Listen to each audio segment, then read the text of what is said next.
para nós falarmos hoje, principalmente no direito desportivo, quando a gente traz essa parte, reconhece os direitos humanos sobretudo, porque a gente sabe que o esporte é um direito humano, mas quando traz essa construção para a parte econômica, a relação econômica, ministro, quando a gente fala que o direito do trabalho, ele tem que não só respeitar os direitos humanos como forma de um direito do trabalho, mas sobretudo por ser o desportivo, o direito, o atleta, além de trabalhador, ter como direito humano poder praticar o seu esporte.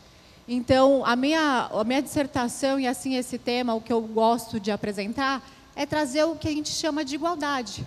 Essa dimensão, igualdade dos direitos humanos para dentro dessa relação do desporto. E quando a gente traz, Rui, essa questão do direito do trabalho, a gente já lida muito com o direito à igualdade, dimensão da igualdade de direitos humanos. Mas quando a gente fala isso, na dimensão desportiva do contrato de trabalho, o que a gente pensa? Os direitos humanos, eles já são, por natureza, desproporcionais, são desiguais. Mas quando a gente traz a relação de trabalho, doutor Giordani, a gente eleva esse contrato, esse atleta, esse direito humano ao trabalho, a um viés econômico que precisa ser olhado como entrelaçados, como diz o nosso colega também estudioso de direitos humanos desportivos, Vinícius Calisto.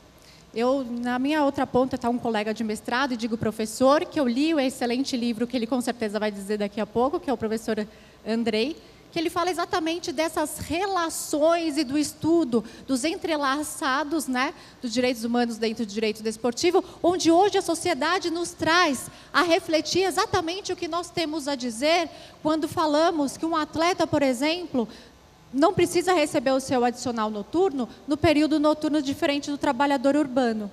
E acho isso de extrema importância quando a gente fala também de uma mulher hoje está compondo essa mesa, que é exatamente trazendo os vulneráveis, ou quando a gente fala de uma pessoa que está fora desse binômio do sexo feminino e masculino, para dentro do esporte.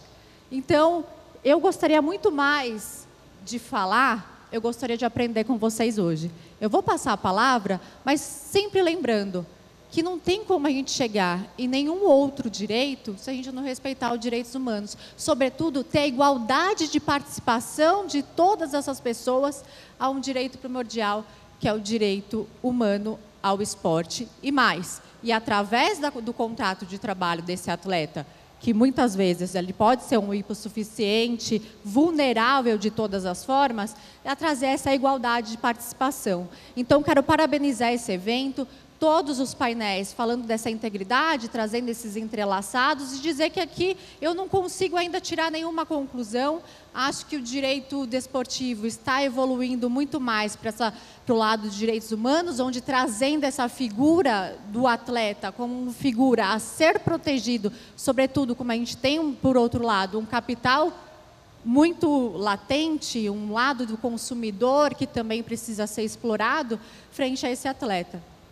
Então, gostaria de parabenizar pelo painel e dizer que quero muito aprender com vocês, que podem ter certeza que irá acrescentar para esse final e esse trabalho que eu resolvi trazer para a minha vida. Então, eu agradeço mais uma vez e parabenizo a todos.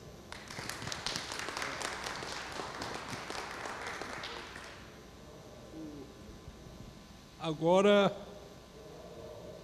vamos ao doutor Andrei.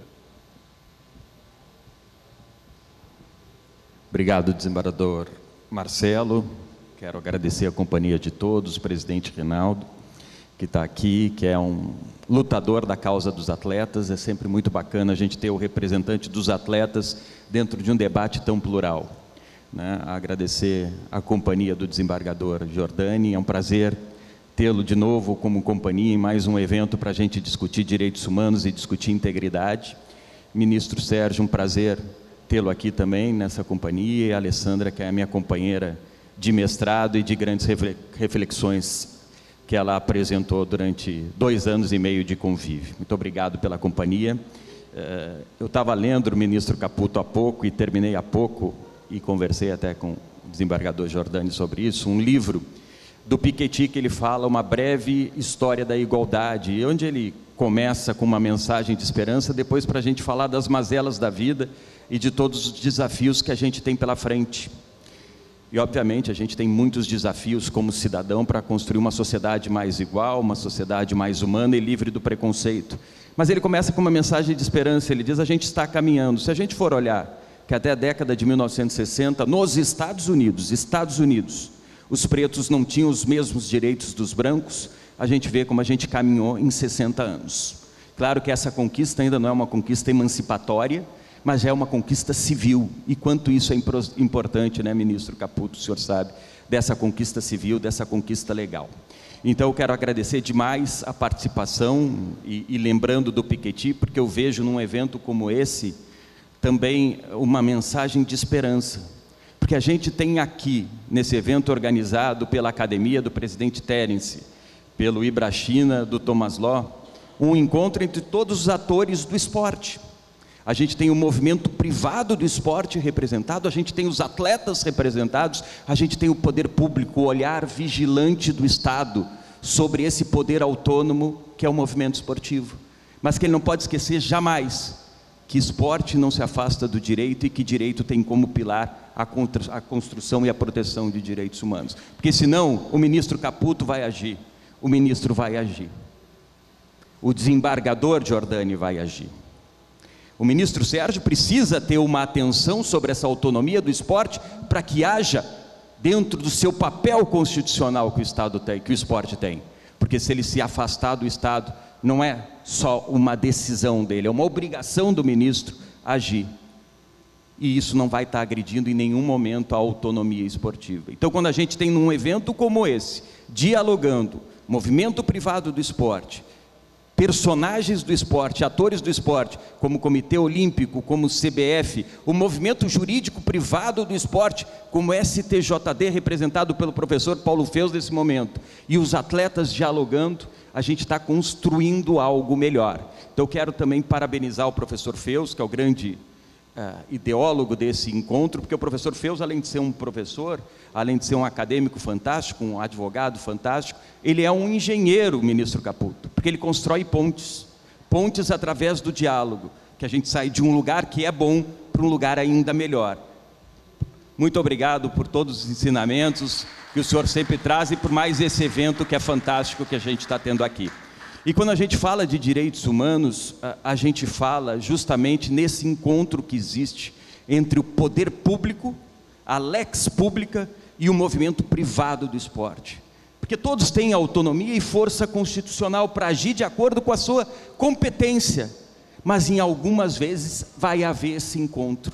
E para que esse encontro não seja um encontro mais agressivo, com mais irritações, o diálogo passa a ser fundamental. E a gente tem duas áreas que são temas fulcrais hoje do diálogo e do debate do esporte, onde o movimento privado vai ter que necessariamente dialogar com o poder público. E duas delas estão presentes nesse painel, que é a integridade, porque o esporte precisa ter da vigilância do Estado, e o movimento do esportivo precisa se autorregular para proteger a essência do jogo, e a gente tem os direitos humanos, onde o esporte cada vez mais caminha por uma necessária proteção de direitos humanos através da autorregulação, muito por força dessa vigilância, ministro do Estado. A gente tem vários casos, não só no Brasil como no exterior, em que o Estado teve que agir levantando interrogações e reflexões do movimento esportivo, que mudou as suas regras privadas na proteção de direitos humanos.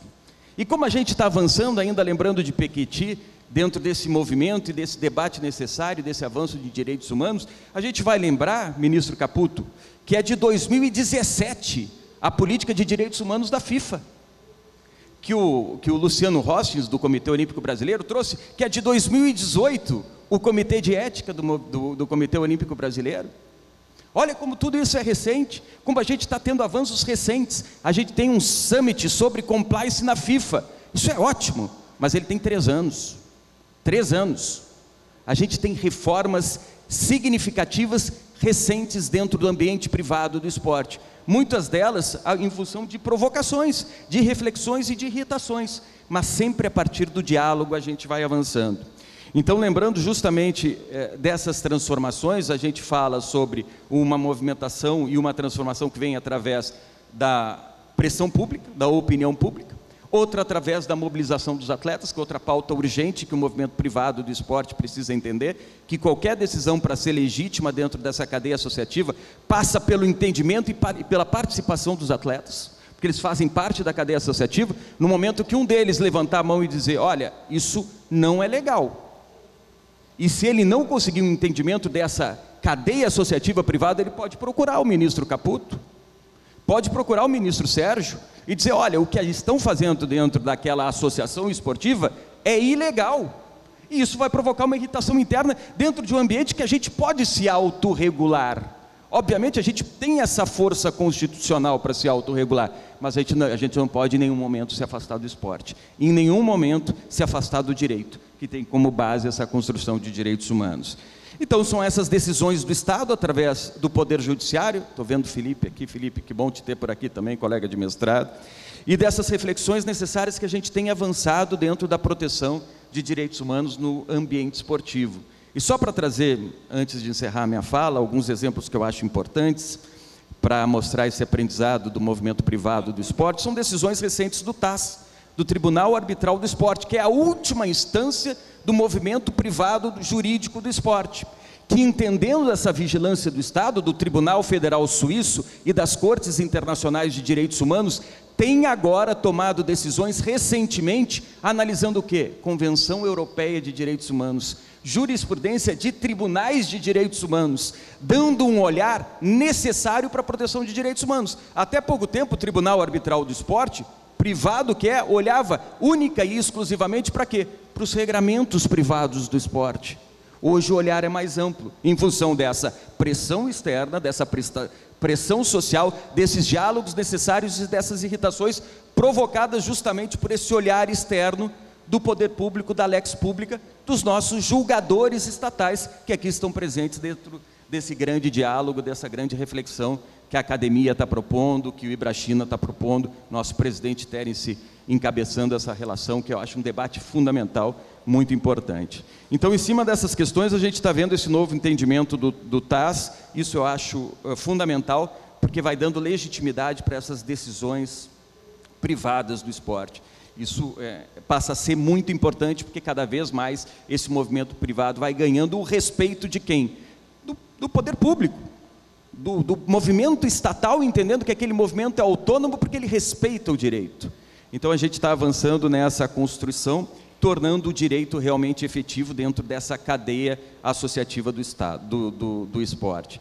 Então, só para terminar, eu acho que a gente precisa caminhar agora muito sobre 3 pilares, ministro, 3 pilares que eu acho fundamentais em função dessas reflexões provocadas, desse mergulho que eu tive na área de direitos humanos, para a gente avançar dentro da proteção de direitos humanos dentro do ambiente esportivo. O primeiro pilar é a efetividade da lei, né? Que há pouco o ministro Douglas trouxe. A gente precisa transformar aquilo que está regrado, que está tipificado, em algo efetivamente praticado. Uma política institucional precisa ser uma política efetiva, e a gente tem tido exemplos recentes no nosso STJD, julgando e julgando no rigor da lei, usando regras estatais para punir o ato preconceituoso em ambiente esportivo. Isso é importante, porque esse movimento vai ganhando legitimidade, vai ganhando autoridade, e o direito vai passando a ser efetivo, porque o direito, diferentemente das outras ciências, ela tem a força coercitiva, que é exigir do outro uma conduta, porque eu posso achar que a terra é plana e ninguém vai poder me prender. Eu posso achar que 2 mais 2 é 5 e ninguém me prender. Agora, se eu for contra a lei e se aquilo tiver tipificado como reclusão, aí eu vou ter que responder, respeitado o devido processo legal, a ampla defesa, mas por um crime praticado por mim. Então, esse é o direito sendo efetivo, é a força coercitiva do direito. Isso é o primeiro pilar que eu acho importante a gente refletir. O segundo pilar importante são políticas de conformidade, que a gente precisa ter, e cada vez mais no ambiente esportivo, com todas as instituições, associações, implementando compliance, governança, transparência, ouvidoria e se cobrando que as instituições e associações esportivas trabalhem em conformidade. Esse é o segundo pilar. Então a gente tem o primeiro, da efetividade do direito. O segundo pilar, para mim, seria justamente esse da conformidade. E o terceiro, que eu acho fundamental, é a educação. Se investir numa política de educação para a gente transformar uma cultura que está ainda presente.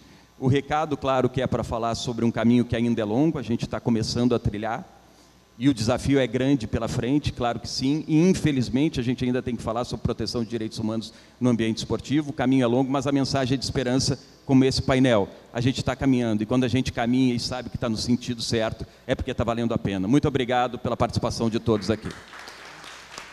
Sensacional. Muito obrigado, doutor Andrei, pelas suas lições. Vou dar a palavra agora ao meu amigo Martorelli. Eu vou ter que incomodá-los, porque eu não tenho essa facilidade de falar. Eu gosto de ver o que eu falo. Eu vou ter que incomodá-los. Vai passar aqui, acho que vai ficar na cabeça dos senhores, aí não sei. Pode, por mim pode ficar. É que viu outro painel, o pessoal saindo.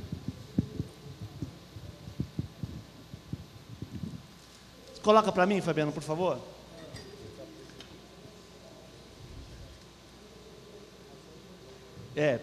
Doutor Marcelo, fica aí. Pode não, fica aí, pode ficar aí.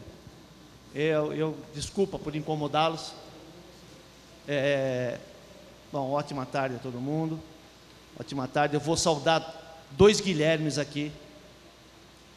Um saudando as autoridades presentes, que é o ministro Guilherme Caputo Bastos. Saudando os demais, é o Guilherme Tavares Martorelli. Saúdo todos os outros presentes. Doutor Feus, meu agradecimento, sempre, sempre. Eu vou reiterar as palavras do doutor Andrei, tudo que o senhor tem feito pelo esporte, pela construção do esporte, com sabedoria, e fora as aulas, né, do sistema associativo, que eu vou falar daqui a pouquinho. Uma aula que você deu já me ensinou muito. Enfim, a gente falar de direitos humanos, é lógico que eu tenho uma vertente um pouquinho diferente, porque é uma vertente de quem olha e está na prática dos problemas. E falar de direitos humanos como a doutora Alessandra falou, um presente para mim também, porque o meu mestrado foi de direitos fundamentais. Então, desde lá eu venho estudando os direitos humanos, venho entendendo e venho tentando colocar em prática e trazer para os debates, inclusive, essas reflexões. Né? Se a gente for pensar o que são os direitos humanos, eu gosto muito de botar no chão as coisas. O que são os direitos humanos? Se a gente for lá em Mateus 7,12, é aquilo: não faça para ninguém aquilo que não quer que seja feito para você. É isso. É muito simples. Só que quando a gente vem discutir direitos humanos, contrato de trabalho, integridade, a gente tem uma questão que sempre é a que ressoa no final, que é o tal do resultado da partida, resultado da competição. A gente fala em direitos humanos quando você vai discutir o trans no esporte. Até que a Tiffany, o time dela, não estava ganhando nada, ninguém questionou a participação dela. Quando começou a ganhar, passou-se a questionar. Então, assim, tudo que a gente trabalha no esporte, principalmente no futebol, tem a ver com o resultado final de uma competição, de um jogo. Né? Flamengo, não é porque o Flamengo não foi campeão da Copa do Brasil que ele não tem um trabalho, mesmo com os problemas que apareceram ultimamente, não tem um trabalho de muita qualidade. Só que para nós brasileiros não serve. O segundo lugar não serve. Foram pichar o muro lá do Flamengo pedindo a queda do Sampaoli. Não serve para nós. E nós, inclusive, quem milita no esporte, no futebol, também não se dá conta que começam na Copa do Brasil. Eu não sei o número total de clubes, me perdoe, mas o Campeonato Brasileiro, começam 20, um vai ser campeão. 19 vão xingar, vão gritar, vão querer tirar o treinador, mesmo que a campanha seja de qualidade, mesmo que o trabalho seja de um nível alto. Por quê? Porque tem alguma coisa nesse meio que é imponderável. Então, a gente discutir direito sem ter essa visão de resultado de jogo, a gente não consegue. A doutora Alessandra estava falando, me lembrei de um autor espanhol, Alonso Leia, que lá em 1967, doutor Marcelo, ele fez um apanhado dos contratos especiais na Espanha. E quando ele vai falar do futebolista, ele traz uma questão, uma frase que eu uso muito, inclusive quando eu escrevo, que diz assim: o jogador amador, o aficionado lá para eles, esse não trabalha, esse joga. O jogador profissional, esse não joga, esse trabalha. Como é que a gente encaixa então, se a provocação é contrato de trabalho? Então vamos lá, faz favor, Fabiano. Então eu gosto muito de buscar a raiz das palavras para poder entender. Então, a gente vai falar em integridade, tudo que é inteiro. Tudo que é inteiro. A gente vai falar de um esporte inteiro, todos os direitos devem e têm que ser respeitados. Certo? Ainda mais esse último aqui, ó, conceito utilizado para definir a ética e a moral de um determinado indivíduo. Ok? Vamos ficar com isso na cabeça. Fabiano, eu quero ser rápido aqui. Direitos humanos, como eu disse, os direitos humanos são aqueles reconhecidos na nossa Constituição, nas nossas leis, que passam a ser chamados de direitos fundamentais. Então a gente vai lá, começa com a Declaração Universal dos Direitos do Homem, traz isso para o nosso quintal. E lá no artigo 1º da Constituição vai dizer o quê? Que foi dito aqui, acho que pelo ministro Douglas, que falou da dignidade da pessoa humana. E se esse fosse verdadeiramente observado, nós não precisaríamos de mais nada. O artigo 1º da Constituição resolveria os nossos problemas. Se juntássemos a máxima de Mateus 7,12, que eu não vou fazer para o outro aquilo que eu não quero que seja feito para mim. Resolveu o problema.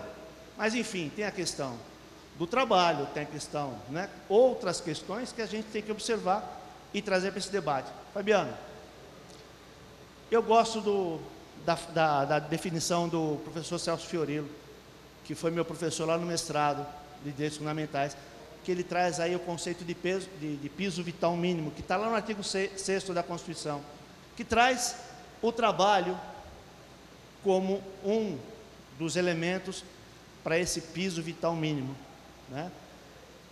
E a gente sabe o que o trabalho representa num país como o nosso, na nossa cultura.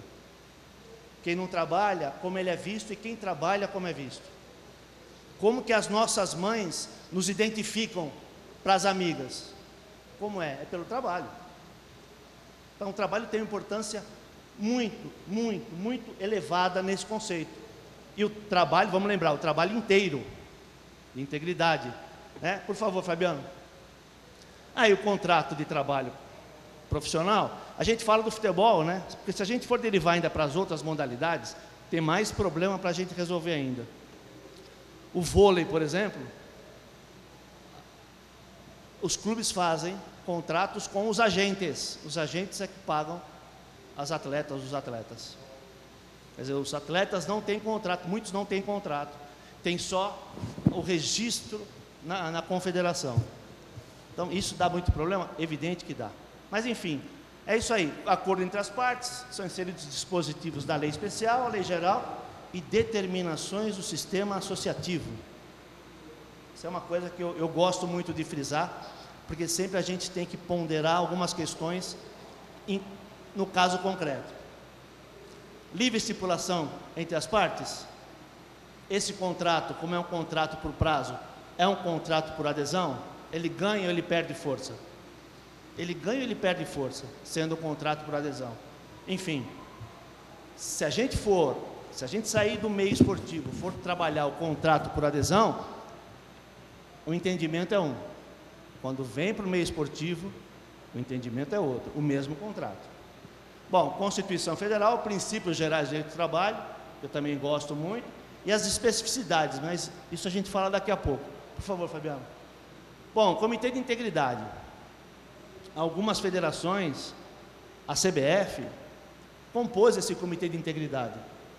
Mas eu nunca vi o Comitê de Integridade discutir o problema da falta de pagamento do salário do atleta, que é uma coisa que eu venho provocando há algum tempo. Recentemente, o presidente Edinaldo, que está fazendo uma gestão bacana, está dando um outro rumo para a CBF, ele compõe o Comitê de Diversidade para trazer para o regulamento da competição que com o racismo o clube perde ponto. não sei se os senhores sabem, no regulamento das competições, a falta de pagamento de salário enseja também perda de pontos. Só que a gente não consegue efetivar isso. De jeito nenhum, a gente não consegue efetivar. Porque toda hora que a gente manda para os tribunais, tem que passar pelo tribunal, para ele dar o prazo para o clube se manifestar, sim ou não, mostrar o recibo, para poder aplicar a sanção. Ele para ali, para no tribunal. Então, que integridade a gente está falando? Qual a integridade que a gente quer para o nosso futebol brasileiro? Quem é que sabe a dimensão, o alcance do futebol profissional brasileiro? Que a gente viu ontem São Paulo e Flamengo, na quinta-feira, na quarta-feira, quando inclusive um papo com o Feus, quando a gente se deu conta das temperaturas desse final de semana, eu consegui acertar com a federação a mudança, com a federação, com o Reinaldo, presidente Reinaldo, a alteração de 2 horários de 2 jogos, e aquele jogo que não dá para alterar, porque não dá, porque tem televisão, tem uma logística, tem algumas coisas, uma parada a mais para a hidratação. Aliás, quem fez com que na Copa de 2014 houvesse a parada para a hidratação, que eles chamaram de parada médica ontem, fomos nós. Quando nós soubemos que os jogos no Norte e Nordeste seriam jogados às 13 horas. Fizemos um estudo pioneiro, que não foi valorizado, infelizmente, estudo pioneiro, com o professor Turíbio, fisiologista mais capacitado que nós temos no país, levamos para a FIFA. O que a FIFA fez? Nada. Nós tivemos que entrar com uma ação aqui para obrigar a parada para a hidratação.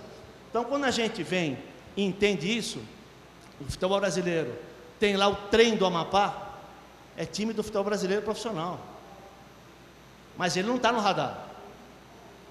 Quando a gente vai discutir os problemas para a categoria, a aplicação legal, a gente tem que considerar tudo.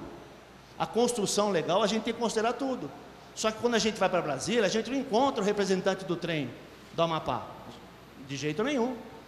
E as situações são totalmente diversas. E aquela coisa, eu discutia com o Eurico Miranda, que era um defensor dos clubes, ele dizia: Martorelli, mas o meu clube dá tantas alimentações para os atletas, dá escola. Eu falei: ok, Eurico, se você me arrumar mais 10 que fazem a mesma coisa naquele momento, a gente fecha. E não tinha. Não é regra. A gente não pode entender essa relação pelas exceções. A gente tem que entender a realidade prática pela regra. E essa é a dificuldade. Porque, perdão, nós conhecemos a regra. Nós conhecemos como funciona a regra. Por isso a dificuldade da negociação. Vai lá, Fabiano. Pois é, o Andrei falou do Estatuto da FIFA. Eu fui 15 anos árbitro da Câmara de Resolução de Disputa da FIFA. 15 anos. Uma das questões que eu levantei logo de cara foi: a FIFA entendia que para um atleta, lá só se discute, só se analisa transferência internacional. Então, uma das questões de cara que eu discuti lá, a FIFA entendia, o departamento jurídico da FIFA entendia, que o atleta, para pedir a rescisão de contrato no exterior, ele precisava estar com 3 meses com o salário atrasado, para ele colocar em mora o clube. Eu dizia: mas escuta, vocês já fizeram isso na vida? Já fizeram? Você está no exterior, sem apoio, sem amparo financeiro de ninguém, 3 meses sem comer, vai esperar 3 meses para isso? 1 mês e meio não é o suficiente? E só mudou porque eu também, quando presidi o braço americano do Sindicato Mundial, que eu fui vice-presidente lá, nós provocamos, através da Divisão América, provocamos a FIFA, que fez uma demanda na Corte Europeia, e aí saiu um acordo, baixou para 2 meses. Então, a gente falar em direitos humanos é muito recente mesmo, Andrei, mas para nós, para mim, que joguei, fiquei sem receber salário, que eu tinha 2 filhos pequenos, e quando eu cheguei em casa do treino, a minha então esposa estava sentada na porta do apartamento, com os 2 filhos, inclusive um está aqui, chorando porque a gente estava sendo ameaçado de despejo, eu também estava com o salário atrasado. Eu entendo diferente tudo que a gente vê. Eu entendo diferente, não tem como entender da mesma forma. Eu não tenho como. Esse é o problema. Quando a gente vai discutir, como é que a gente faz? Eu recentemente conheci um médico muito importante, ele queria me colocar num grupo de torcedores de um determinado clube. Eu falei, não dá para mim. Não dá, porque a minha visão é outra. Não dá para discutir com torcedores, porque eu tenho a visão do atleta, fui atleta e tenho a visão do atleta. Eu sei o que ele passa, por mais que ele receba altos salários, eu sei o que ele passa. Eu sei que quando um mês de salário, 2 meses, não são pagos, eu sei o que acontece na vida dele. Então, não dá para eu discutir como torcedor, eu não consigo fazer isso. Vai lá, Fabiano. Então, desculpa, volta um pouquinho só. Encomendou o relatório, isso aqui eu peguei de um artigo seu, tá? Desculpa não ter colocado crédito. Do relatório de John Hood, recomendações sobre direitos humanos, ele destaca lá os direitos trabalhistas e os direitos dos atletas. E a gente ainda está patinando, tem muita coisa. Se fosse falar na FIFA, da concepção da FIFA, dava aqui, só que dava um seminário completo. Agora sim, Fabiano, por favor. Volta aqui, ó. A confusão que a gente tem, o grande enrosco que a gente tem, ministro, é aquilo ali, ó. Vinculação versus liberdade. Que é o sistema associativo versus sistema legal. Quando aplica um, quando aplica outro. Esse é o grande enrosco que a gente tem no esporte e no futebol. Se um cara, ele está lá no clube, ele não recebe salário, ele pede rescisão, ele tem que buscar no sistema legal a liberação do sistema associativo. Não é uma coisa automática. E quer ver o pior?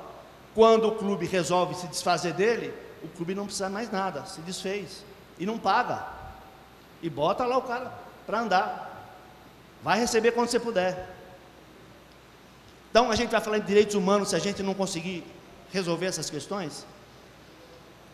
A gente precisa resolver essas questões. Precisa, pelo menos, minimizar os problemas. E arrumar dispositivo para resolver, ou voltando, para minimizar o problema. Vai lá, Fabiano, por favor. Bom, os princípios gerais de trabalho e especificidades. Sistema associativo aperfeiçoa a relação? Sim, né? Porque se o cara não for registrado no BID lá, não tem contrato. Olha que maluco. Ele está falando de direito do trabalho, de direito entre duas partes, que um terceiro precisa dizer, ok, tá bom, pode fechar esse contrato. Um terceiro que não tem responsabilidade nenhuma. É uma questão que precisa ser vista com carinho? Eu acho que sim. Eu sou contra esse sistema? Não. Só estou trazendo aqui reflexões para a realidade que a gente vive. Que se a CBF, por algum motivo, a CBF, às vezes, para na federação estadual, às vezes a federação, a CBF, eles dão um não para esse registro, o contrato não se aperfeiçoa. E o atleta que estava quase contratado volta atrás. Ele perdeu uma oportunidade. E quem é que lida, quem é que indeniza a perda de oportunidade? Quem é que indeniza? Eu perdi várias oportunidades, tanto é que eu montei um projeto lá que chama Inspeção Paulista.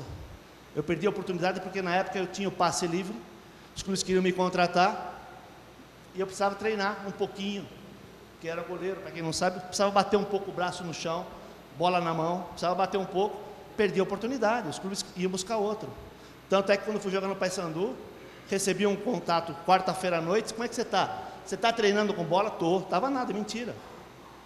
Para não perder mais uma oportunidade, mas eu fui campeão lá no Pará. Mas a gente perde a oportunidade com intervenção de terceiro. Aí a gente vem para os princípios gerais de direito do trabalho e as especificidades. É uma outra questão que também dá um seminário completo. Especificidade, lá na Europa alguém um dia levantou essa questão. Isso aqui é uma especificidade. Trouxeram para o Brasil, especificidade, então não se aplica. Aí eu começo a pensar, doutor Marcelo, começo a pensar, é uma especificidade o vigilante noturno trabalhar de noite? Ele recebe adicional noturno, né? Como é que aplica de um jeito e não aplica do outro? A gente pega os princípios gerais do direito do trabalho, primazia da realidade, proteção, todos os outros, inalterabilidade contratual. Aí os caras afastam o jogador e acham normal. Afastam o jogador e acham normal. Eu não acho. O Luan agora não quis fazer nada com o Corinthians. É lógico, tem outras questões envolvidas, tem a questão salarial, enfim, tem outras questões. Mas assim, não dá para aceitar, tanto é que está é uma das cláusulas da Convenção Coletiva de Trabalho, que daqui a pouco eu vou falar dela.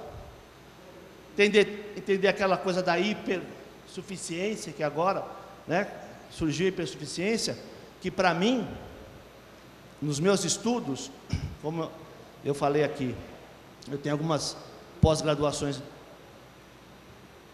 tanto em gestão, como em direito, como em comportamento. Tenho mestrado em direito, estou no doutorado agora. O doutor Feus me convenceu, eu queria fazer outro mestrado, ele falou, vai para o doutorado. Aí passei lá, me aprovaram, acho que foi ele, que é amigo, ele me aprovou. Mas trazer essas questões para esse debate é o que a gente precisa, para tentar entender cada vez mais e melhor essa relação, para melhorar isso tudo. Então vai falar em hipersuficiência, a hipersuficiência é bacana para quem? Lógico, algumas condições, eu sempre digo para os atletas, negocie tudo que você pode antes de assinar, depois que você assinou, você cumpra. Essa é a determinação que a gente tem há muito tempo atrás, muito tempo. É o que eu fiz na minha vida, é o que a gente orienta os atletas.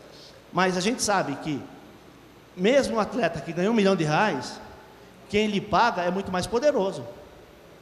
Ele tem muitas outras condições de trabalhar essa relação, né? Que é a questão da hiper ou hipo, é uma questão de sujeição na relação, para mim, tudo que eu estudei. Mas enfim, está tudo aí, ó. Segue, Fabiano, vamos acabar com esse negócio, porque sistema associativo, o CNRD, e o sistema legal, a Convenção Coletiva de Trabalho, são dois dispositivos que a gente precisa aperfeiçoar cada vez mais.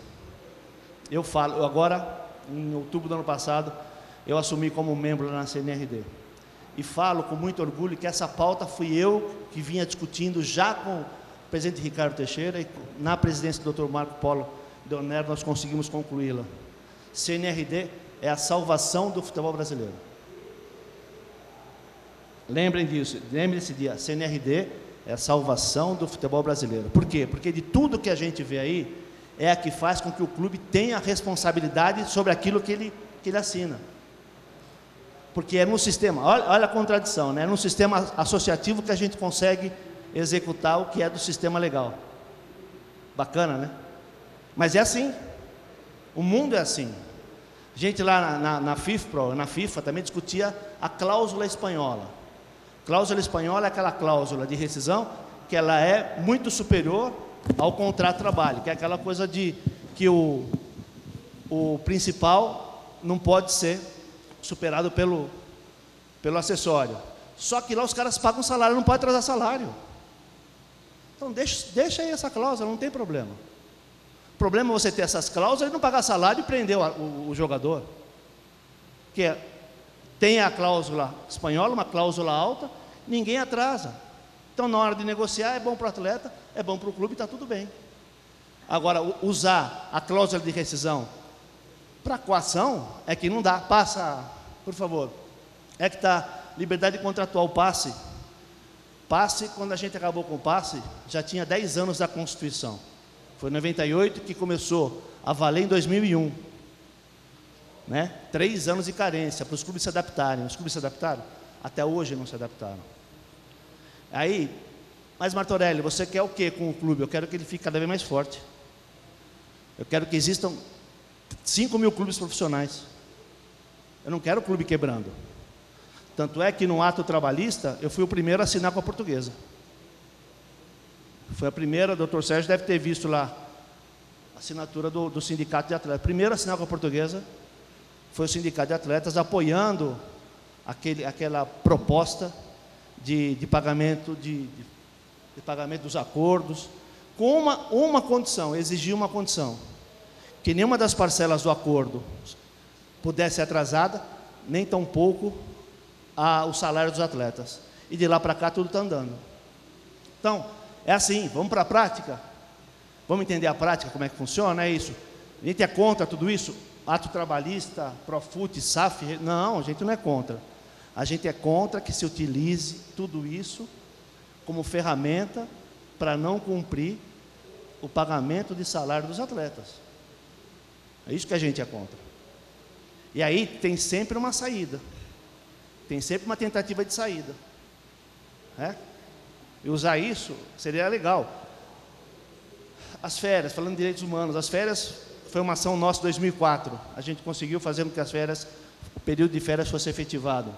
Aí também a proposta do doutor Paulo fez para mim, coloca lá o que você fez, ambiente seguro do trabalho, exposição às altas temperaturas, como eu já disse, que a gente já fez, piso, terreno, a gente começou, na época do Fará isso, do presidente José Eduardo Fará, que a gente fez um acordo para que os gramados não fossem mais como eram quando eu jogava. Eu jogava num piso mais duro que esse aqui. Então a gente conseguiu fazer um acordo e melhorar isso. Segurança física, ameaça dos torcedores. Vira e mexe a gente tem que fazer boletim de ocorrência para minimizar o problema. Naquela invasão do CT do Corinthians nós fizemos uma ação, 2 ações aliás, indenizatórias para que o clube se responsabilizasse por qualquer dano à integridade física dos atletas. E nós fizemos um acordo. Então assim, a gente toda hora tem que estar trabalhando nisso, que não precisaria, né? Porque quando acontece alguma coisa, alguma agressão ao atleta, o que a imprensa fala?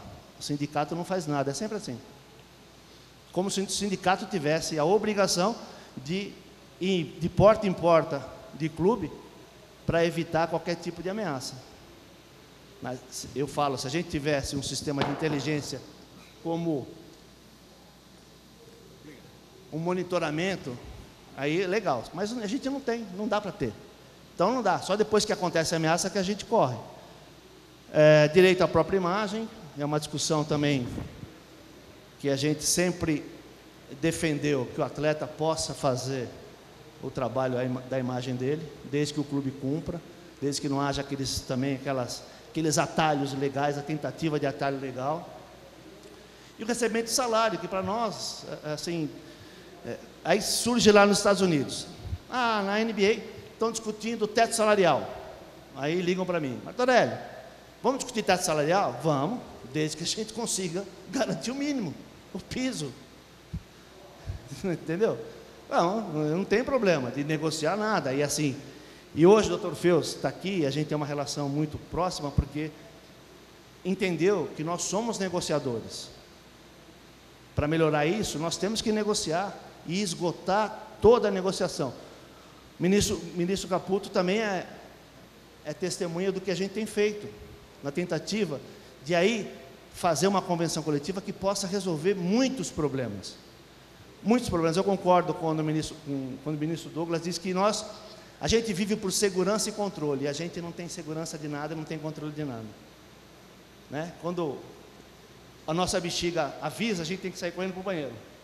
Nem de nós mesmos nós temos 100% de controle, imagina, daquilo que a gente está vivendo. E segurança, a mesma coisa. Minha mãe falava assim, falecida já há 7 anos, filho, mas você vai viajar de novo, que perigo. Eu falava para ela, mãe, se eu tiver que morrer de acidente aéreo, o avião cai na minha cabeça. Como caiu depois na cabeça daquelas pessoas que estavam no posto ali abastecendo o carro na Rubem Berto, o avião atravessou e matou todas aquelas pessoas no posto de gasolina. Então, a gente não vai viver com segurança total, mas a gente tem que trabalhar para, né? Trabalhar para.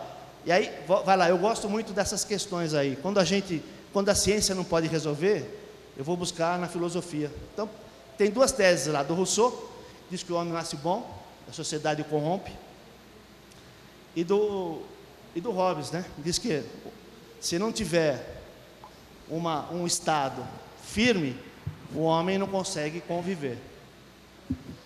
E eu, pelas minhas andanças aí nos trabalhos que eu tive, conhecendo um pouco do mundo, eu tenho certeza que os países mais desenvolvidos, que têm as pessoas mais educadas, o são porque há uma lei que cobra a impunidade deles, ou que evita a impunidade, perdão.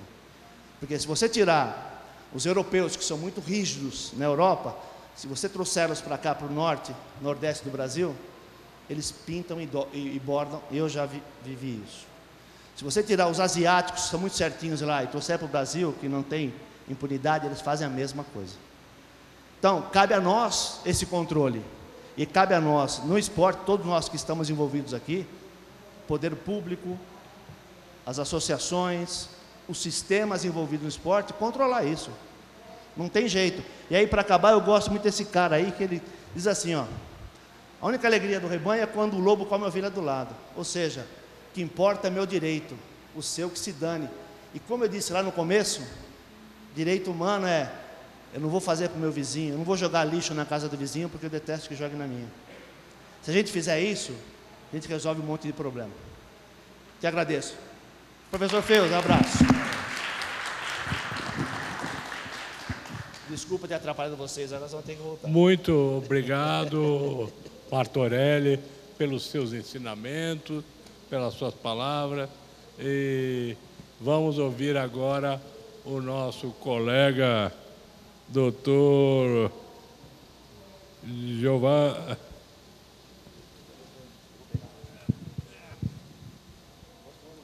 Com a palavra. Então, no limite entre boa tarde e boa noite, né, para todos. Faltam 2 minutos. Eu queria, em primeiro lugar, agradecer a oportunidade de estar aqui. Como palavras iniciais, a satisfação de estar na mesa com o ministro Sérgio, que nós somos oriundos da mesma faculdade, da mesma época, somos contemporâneos de lá. Cumprimentar o doutor Andrei, já o tinha visto a semana passada, ou retrasada, né, numa brilhante exposição, e numa outra exposição, não menos brilhante, eu o reencontro agora. O Martorelli, pelas palavras dele, eu acho uma visão importante que a gente tem que ter também. A doutora Alessandra, é sempre um prazer encontrá-la também. E o desembargador e amigo Marcelo Freire, que eu sempre tive na mais alta consideração, uma pessoa que eu aprecio muito, gosto muito dele. Eu tenho que dizer uma palavra para o ministro Caputo, faz tempo que eu não o vejo, e a academia fazendo 10 anos agora, e eu sou da época do grupo de estudos anterior à academia, e eu comecei a aprender e continuo aprendendo direito desportivo com o ministro Caputo, com a academia, e nessa linha cumprimento o atual presidente, o Terence, pelo trabalho que ele vem executando. O Paulo Feus, sempre bondoso, me dando uma oportunidade de participar também, agradeço bastante. A doutora Sara é interessante, cada vez que eu a vejo numa palestra de direito desportivo, eu a vejo com mais desenvoltura, né, e mais entrosada e afinada com tudo que diga respeito ao direito desportivo. E como o Martorelli fez referência ao filho dele, se eu não fizer o meu filho Manu, quem apanha aqui sou eu. Então eu faço também ao Manu. E já procurando ferir o tema, sem querer ferir o ouvido de ninguém, eu gostaria de lembrar que na vida nada é dado. Nada na vida é dado. Tudo na vida é construído, né? É assim que são as coisas, né? E é interessante nessa linha lembrar a dignidade da pessoa humana foi sempre tratada, mas em compêndios de filosofia, né? Quem trouxe a dignidade para o âmbito do direito? Os trabalhadores. E foi o direito do trabalho que trouxe a filosofia daquelas elucubrações, a dignidade daquelas elucubrações filosóficas para um terreno um pouco mais palpável, né, pelo menos pouca coisa mais palpável, do direito. Aí eu faço uma referência. Vejam os amigos e amigas aqui presentes. É sempre o direito do trabalho. É sempre o direito do trabalho, né? Nós somos que nem o atleta, os operadores do direito do trabalho. O atleta, no caso do futebol, corre atrás da bola e nós corremos atrás da dignidade da pessoa humana, né? É essa a nossa busca, tá? E é interessante notar, e na palestra da semana passada, o doutor Andrei abordou isso com excelência. Há um campo de irritação, né, na sua palavra, entre a legislação esportiva, né, e os demais ordenamentos, né? É natural isso. Tá? E é uma coisa curiosa, e é próprio do ser humano, que está atrás de todas essas legislações, esportiva ou não, nós vamos procurar, tendencialmente, aquilo que a gente acha melhor para o que nos ocupa, para o que nos preocupa, onde nós atuamos, né, as nossas reflexões. Então, isso, a coisa mais natural do mundo, provoca irritação, provoca choque, provoca alguma tensão. É natural, é natural. O próprio esporte, na busca da sua plena realização, ele não vai ter necessariamente a mesma visão de direitos humanos, de direitos fundamentais, do que a nossa Constituição, do que o próprio Código Civil, que também aborda alguma coisa por meio da personalidade e tal. Não é necessariamente a mesma. Então, é natural que haja algum conflito, que haja alguma controvérsia. E, aliás, mais do que natural, é saudável, porque, pelo menos, isso aqui eu tinha de uma outra vez. Não precisa. É natural que haja tudo isso, por quê? Porque o homem só evolui com o debate, o homem só evolui com discussão, né?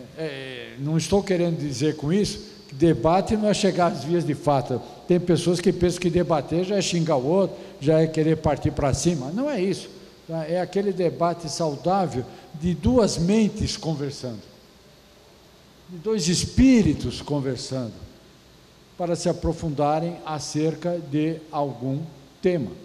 Aí, como é que vai resolver as divergências entre a legislação, as leis esportivas, as normas esportivas e as normas dos outros ordenamentos?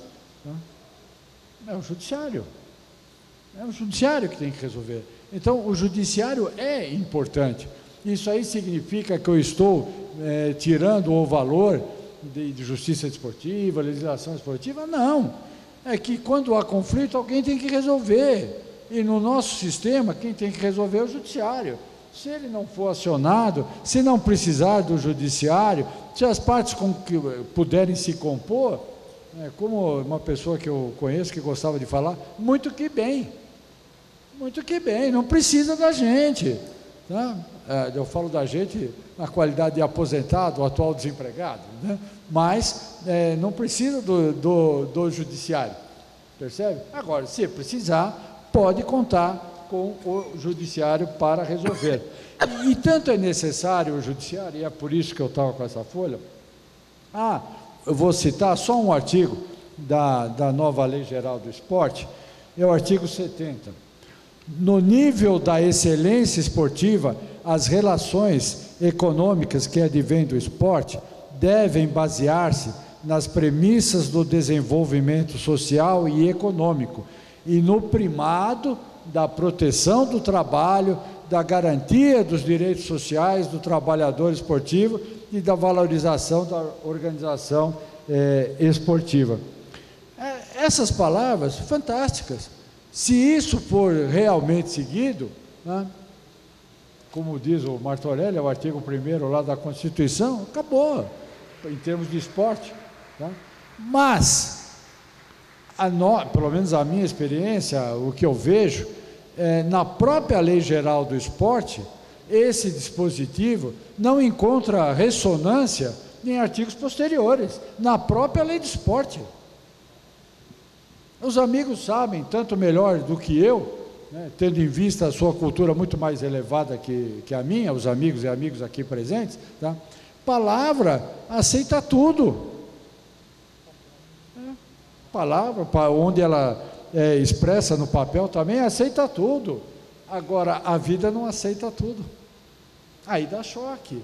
E esse choque é o judiciário que tem que resolver, não tem outro jeito. Tá?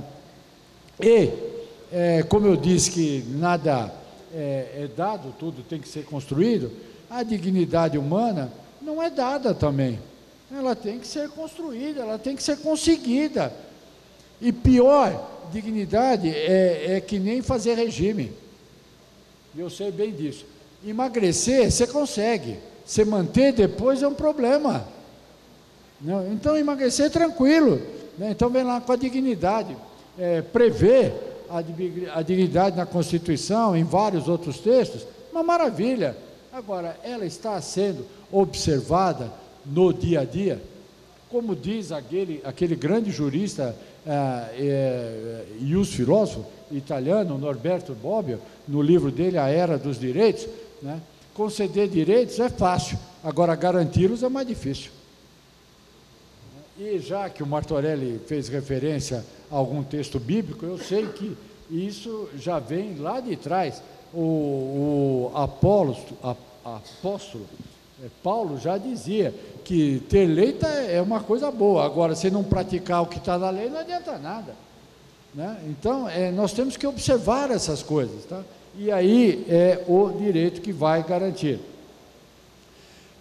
O valor da dignidade humana na nossa Constituição, ela está incrustada na Constituição. Eu poderia arriscar a dizer que ela é o coração da nossa Constituição. Se ela é o coração, se ela está incrustada na Constituição, a dignidade da pessoa humana tem que ser considerada sempre, sempre. E quando eu falo sempre, evidentemente, estou abrangendo a interpretação e aplicação do direito.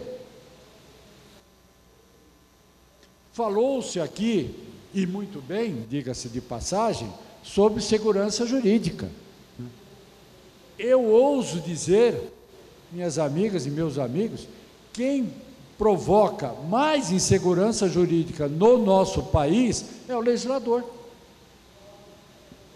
É o legislador com as leis que ele faz, né? Às vezes as leis têm que ser... A própria Lei Geral do Esporte ficou anos, e que nem urso hibernando. Aí de uma hora para outra teve que sair, saiu rápido, e saiu com problemas que todos sabem, e discutem. Uns acham que umas coisas não são problemas, outros acham que são outras, então, mas está aí, está a discussão, né? Se fosse um negócio mais cautelosamente feito, que ouvisse, né? Há uma diferença entre ouvir e escutar, né? Então eu falei errado quando eu falei ouvir, que escutasse, né, a sociedade, os envolvidos nas atividades, no nosso caso, no desporto. Eu sei que o nosso ministro, o nosso presidente Terence esteve lá, né? Isso já é uma grande coisa, né? Mas tem que ouvir mais, tem que ouvir, tem que mais que ouvir, tem que escutar realmente, tá? Se resolveria uma série de problemas. Agora, o judiciário, os operadores do direito do trabalho, no âmbito esportivo, no geral, e no âmbito do direito do trabalho esportivo, ou esportivo principalmente, ou também, tá? A interpretação nós temos que fazer. E quando um operador do direito do trabalho está interpretando alguma coisa, ele está fazendo algo que foge do seu mistério? Ou é justamente e principalmente isso que ele tem que fazer? E se nessa interpretação ele entender que um texto padece de constitucionalidade, ele não pode falar? Ah, mas o legislador, ele tinha opção e ele dispôs do jeito que ele quis. E tem um livro de um professor de direito penal, Cristiano Fragoso, acho que é Direito Penal e Autoritarismo, o título do livro, que ele diz, tá, entre outras coisas, o legislador, ele tem uma série de coisas que ele tem que observar para editar uma lei. E entre essa uma série de coisas estão os tratados de direitos internacionais, né, está a racionalidade e os costumes do povo. Então, o legislador pode tudo? Pode muito? Pode, mas não pode tudo. E há aqui um malveso de se entender por parte de alguns que o legislador pode tudo, e aí sai isso que a gente está vendo. Não estou dizendo que são todos legisladores, são todas as leis, eu estou dizendo quando acontecem essas coisas, o resultado É esse problema. Tá? E aí, os operadores do direito do trabalho têm que falar, ó, isso aqui padece inconstitucionalidade, isso aqui não atende o espírito da Constituição. Quando eu falo espírito da Constituição, alguém vai falar, você quer chamar assombração?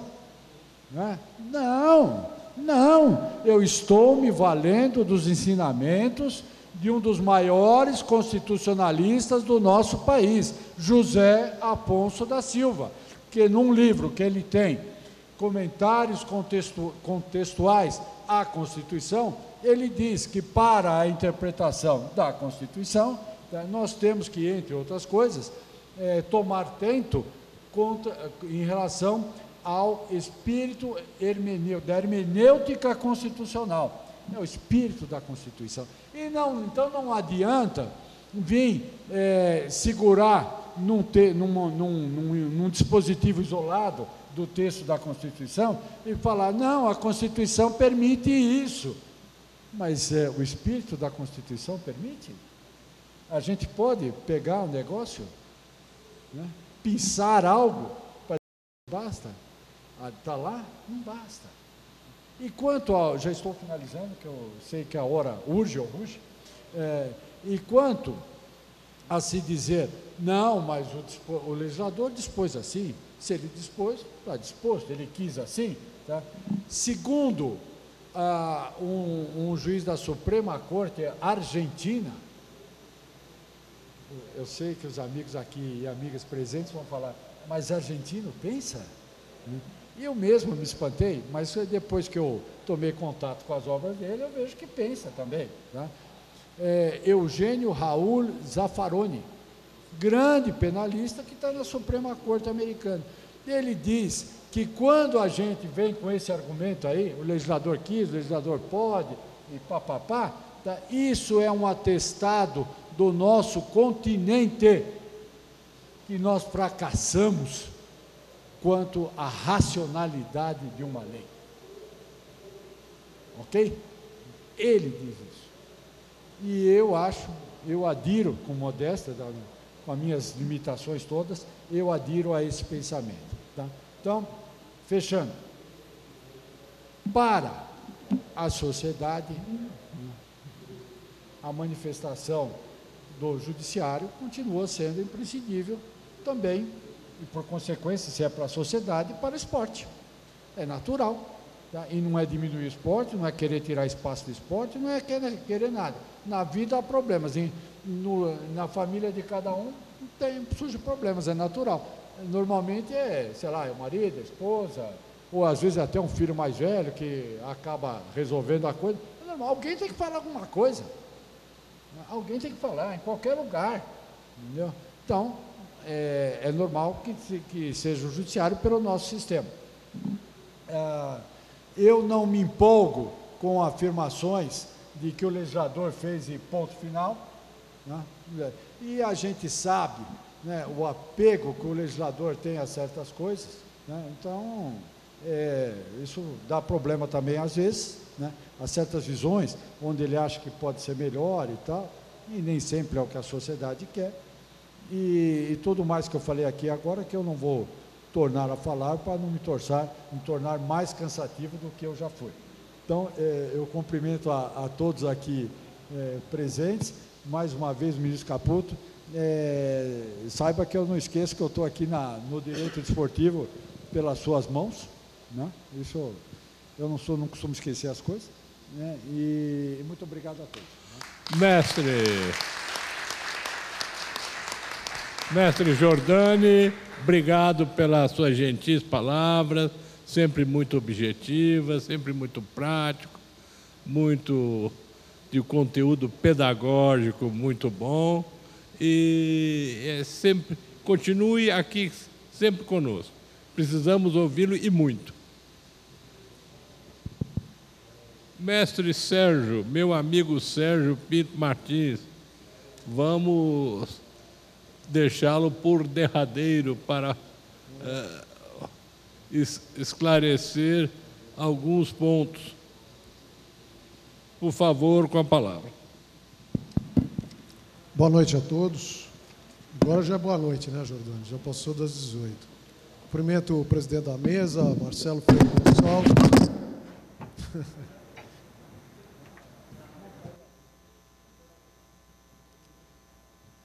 Satisfação, Marcelo, estar com você aqui, nosso vice-presidente judicial do TRT da 2ª Região. Cumprimento também os demais integrantes aqui desse painel, que eu não posso dizer mesa, né? Melhor painel, né? A doutora Alessandra, que está aqui do meu lado, doutor Jordani, que se lembrou que nós somos mais ou menos contemporâneos, né, do Mackenzie, de faculdade, o nosso goleiro Martorelli, doutor Andrei, eu cumprimento todos, cumprimento também o ministro Caputo, que me fez estar aqui presente, como o professor Paulo Feus, da mesma forma, o convite que me foi feito, muito obrigado. Cumprimento o nosso presidente Terence, da NDD. Cumprimento o Armando Rovai, o professor da Universidade Mackenzie, da PUC, que disse que eu fui seu professor, né? Mas faz tempo isso, né? Não vou dizer o ano, né? Porque senão entrega a idade. A minha é 60, mas na sua não vou dizer, mas deixa para lá. Mas tenho certeza que eu aprendi muito mais com os alunos do que efetivamente eu ensinei. Eu fiquei feliz, por exemplo, de que cada um tratou a questão aqui de uma forma, para que, como eu fiquei por último, o professor Pedro Vidal dizia assim, ao último, os ossos, né? Então, fiquei por último, mas pelo menos eu ainda tenho alguma coisa para falar, porque eu pensei que não ia ter nada para falar.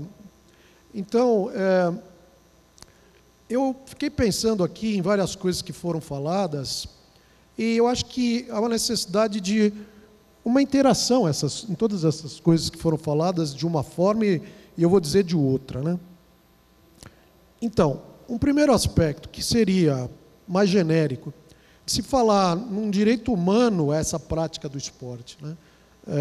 Eu sei que hoje em dia se fala mais em direitos fundamentais, mas esse direito humano, a prática do esporte, e que tem algumas consequências, entre elas, eu acho que é uma questão de saúde, né? Porque eu adquiro saúde com o esporte. Eu, por exemplo, fiquei doente aí no ano passado por vários períodos e eu não consigo voltar àquela atividade, que eu fazia de correr, o meu joelho dói, não tenho a mesma desenvoltura, não sei, mas é uma questão de saúde, né? Segundo aspecto aqui, uma questão de interação. Então, essa interação que se estabelece com o esporte, entre quem pratica o esporte e as outras pessoas. Um outro ponto também que me parece ser importante, essa integração social, porque com o esporte eu não deixo de ter uma espécie de integração com a sociedade, ou então até de inclusão social. Me parece que isso também é importante, porque, por exemplo, eu acho que, por exemplo, no município pequeno, eu consegui que o sujeito vá fazer um esporte, é melhor do que ele ficar na rua, é melhor do que ele usar droga, é melhor que um monte de coisa. Então, isso me parece que é uma inclusão social. E daí, eu também me lembrei de uma conversa com o ministro Guilherme, que ele dizia lá de um certo clube, que eu não vou dizer qual é, que foi lá uma determinada instituição e extinguiu a categoria de base, porque não cumpria determinados requisitos. Então, nós estamos... Não foi do Cruzeiro? É isso aí. Então, agora, como é que faz com esse pessoal todo que está lá? Que não vai poder comer, por exemplo, porque o clube proporciona alimentação, que não vai ter possibilidade de educação, que não vai ter possibilidade de uma série de outras coisas. E não foi só lá. Ele vai dizer que eu sempre falo a mesma coisa, mas eu vou falar também. O Juventus foi a mesma coisa, fecharam também uma determinada categoria de base aqui em São Paulo, pelo mesmo motivo. Então, não é uma questão de inclusão social que podia ser feita? Será que a gente não teria que pensar, talvez, numa aprendizagem no futebol, não uma espécie de aprendizagem, que podia se desenvolver a partir dos 14 anos, e que com isso proporcionaria essa integração social? Eu sei que a lei não é assim, mas será que a gente não podia pensar nesse aspecto de integração social, para fazer uma inclusão social de todo esse pessoal aí que a gente vê, de periferia, que vem aqui para o clube para treinar, para comer, que tem um rendimento, que pode estudar e etc., que proporciona tudo isso aí. Então, não é um direito fundamental? Pensar também num outro aspecto que eu tinha posto aqui, mas o Martorelli falou. Eu acho que um ponto fundamental aqui de se falar num direito humano é a extinção do passe. Fundamental, não é? Essa liberdade, a liberdade do trabalho, que a OIT preconiza isso desde 1919, com a sua criação. O trabalho não pode ser mercadoria. Então, era isso que acontecia com o passe. Eu sei que os clubes não se adaptaram, nós temos a cláusula penal, que corresponde a um valor, mas, pelo menos, eu não tenho mais o passe, já é alguma coisa. E acho que nós aperfeiçoamos, nós fomos para frente. Então, acho que isso é fundamental também. Outro aspecto de falar de direitos fundamentais são os artigos 7º e 8º da Constituição, que também se aplicam ao atleta de um modo geral. Então, se fosse o caso, jornada de trabalho de 8 horas, módulo de 44 horas na semana, mas eu sei que a atividade do jogador depende de outras coisas, e daí surgem outras coisas, como, por exemplo, a concentração, e outras coisas que existem, sei lá, o bicho, as luvas, etc. Mas também seria considerado um direito fundamental. Também escutei aqui falar da questão do adicional noturno. Então, artigo 7º, 9º da Constituição. Trabalho noturno, a remuneração do trabalho noturno superior à do diurno. Claro, porque é mais cansativo. Então, eu também posso estabelecer uma jornada noturna diferenciada, como fez a lei do esporte. Então, perto da meia-noite às 5. Eu sei que ninguém vai ganhar adicional noturno, porque não tem jogo da meia-noite às 5. Mas, pelo menos, sai daquela história sem fim, se tem que pagar adicional noturno ou não. Principalmente que, na maioria dos casos, o jogo começa 21h40, depois da novela. Então, tem que esperar a novela. Que eu não sei, acho que não tem sentido ficar esperando isso, e depois o clube, sei lá, é obrigado a pagar adicional noturno depois das 22 horas para aqueles que pensam assim. Então, me parece ser mais razoável, resolveu esse problema. A jornada noturna está diferenciada, e não é inconstitucional, porque depende da lei ordinária. E eu tenho a especificidade do atleta profissional. Como eu tenho a especificidade que está assim na Constituição, no parágrafo único do artigo 7º, que fala em especificidade para o doméstico. Então, o doméstico é diferente, por quê? Porque ele trabalha na casa da pessoa. E a mesma coisa é o atleta, é diferente. Então, concentração é diferente. Luvas pode ser diferente, bicho é diferente. Eu não tenho exatamente isso em outras atividades, o direito de imagem, o direito de arena, etc. Então, são peculiaridades. E depois, também me lembrei aí da fala do Martorelli, no sentido de que não basta pagar o salário em dia, não é? Eu tenho que conseguir receber o salário, porque o sujeito depende do salário para sobreviver, e acho que não é só isso, porque eu também preciso assegurar um meio de que essa pessoa possa receber o salário. Então, aqui eu quero destacar, que foi feita referência a esse aspecto aí, para mencionar a lei da SAF, então, salvo engano, a lei 14.193, e destacar o que se fez aí nesses trabalhos para tentar fazer o recebimento desses valores pelos atletas. Então, que começou, por exemplo, lá no TRT da 15ª região, com o Guarani, se estendeu para o Botafogo de Ribeirão Preto, que hoje é SAF. Botafogo de Ribeirão Preto se reestruturou lá. Eu nunca mais fui a Ribeirão Preto, mas a gente vê o estádio, ficou diferente, não é? Não cresceu de novo. Vê o Guarani, por exemplo, que não precisou vender o estádio, que ia virar prédio, não é? Um monte de apartamentos, né? Então, não tem coisa melhor, que é uma forma de reequacionar essa dívida dos clubes. E eu lembro que quando eu entrei na corregedoria, aqui em São Paulo, eu fui procurar os clubes. Não é os clubes que foram me procurar, fui eu que fui procurar os clubes. E eu acho que tem que ser assim mesmo. Porque se a gente não for atrás, esse juiz estático aí que fica sentado na cadeira, a gente não resolve as coisas. E eu fui procurar vários clubes. Por exemplo, eu fui procurar o Palmeiras. O Palmeiras não quis muita conversa porque ele, em tese, estava com a questão equacionada. E ele tinha dinheiro para pagar, com a Crefisa aí, etc. Eu fui procurar o São Paulo. Estive lá e falei, acho que mais de uma vez, no São Paulo. E ontem no jornal, ontem não, acho que hoje no jornal está isso. Um dos problemas do São Paulo, apesar de ter recebido 70 milhões aí pelo Campeonato Brasileiro do Brasil, Copa do Brasil, é o direito de imagem, não é verdade? E era exatamente isso que pegou lá, porque não queriam que a gente fosse além daquilo, segundo o que se disse, não sei se é verdade, não é verdade, não estou entrando no mérito, que não se conseguia cumprir. Tinham sido feitos vários acordos escalonados, nós não conseguimos ir adiante. Eu falei com o São Caetano depois não se conseguiu ir muito além, porque o presidente pegou Covid, daí não se conseguiu falar sobre isso, pois parece que houve uma mudança daquelas questões internas lá do departamento jurídico, pois houve um problema que o presidente foi preso, não sei se ninguém lembra disso aí, que daí não foi para frente mesmo. E também falei com o Juventus, só que também não foi para frente. Proporcionalmente o Juventus tinha uma dívida grande, pelo que ele tem condição de pagar.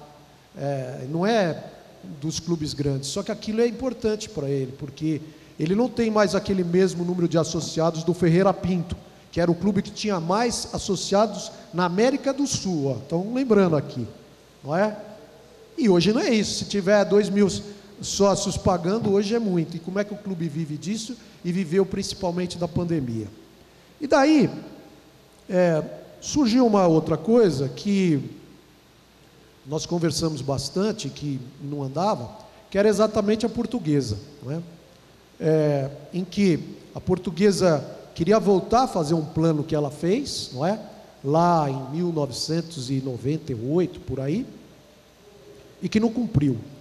E que, não sei se vocês sabem, eu sei disso porque nós conversamos com o Paulo Feus, com Castanheira, etc. Tem um processo lá que tem 3 multas, 3 de 100%. Isso virou 36 milhões. Ou seja, como é que paga isso para um jogador que jogou um período pequeno? Mas houve essa multiplicação. E que solução tem isso? É fazer o plano, que já se fazia de outras formas, pelo menos dos atos, né? Que cada tribunal regulou isso, e daí vem a lei e regula efetivamente isso, que é essa possibilidade do pagamento parcelado. Então, para mim, Portuguesa é um caso de sucesso. Eu tenho um valor aqui aproximadamente até julho desse ano, são 175 processos. Houve o pagamento de 6.396.000. São vários processos pequenos que, se não fosse feito isso aqui, eles não iriam receber. E tem processo desses aqui que tem 20 anos. Então vejam só que se não houvesse essa forma de se fazer, agora regulamentada pela Lei 14.193, não teria resolvido o problema da Portuguesa. E a Portuguesa paga em dia, ela cumpre aquilo que ela fala. Então ela disse que ia fazer, ela fez e ela paga, dentro da possibilidade dela. Outro exemplo, é menor a proporção, mas é o exemplo do Santos.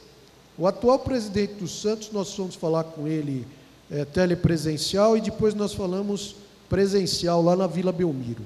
Ele disse: eu posso pagar X, eu não posso pagar mais que isso. Não, mas o senhor paga um pouquinho mais. Não, eu não pago, não dá, eu não tenho. Consequência, até junho do ano passado, houve o pagamento de 5 reclamações quitadas, no valor de 5.903.000.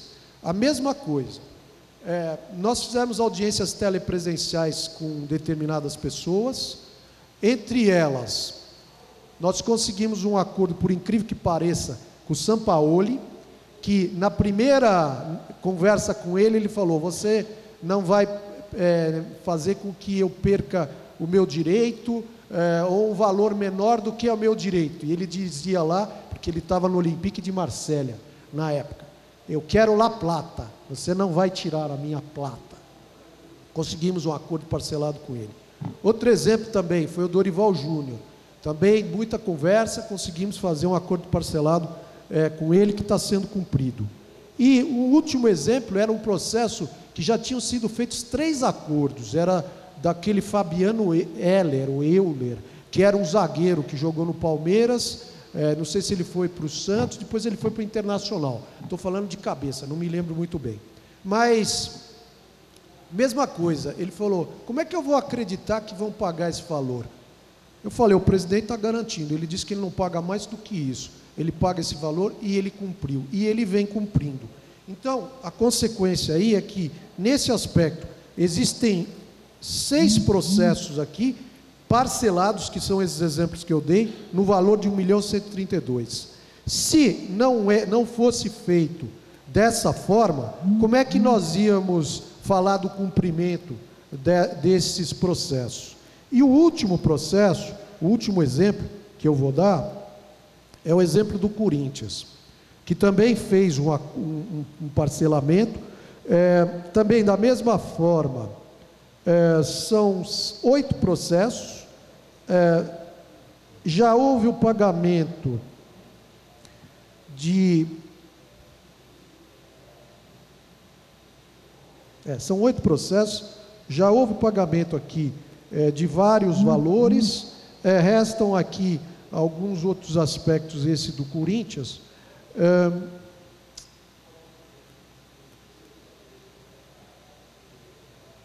mas também vem sendo cumprido e tem trazido esses bons resultados que eu estou falando.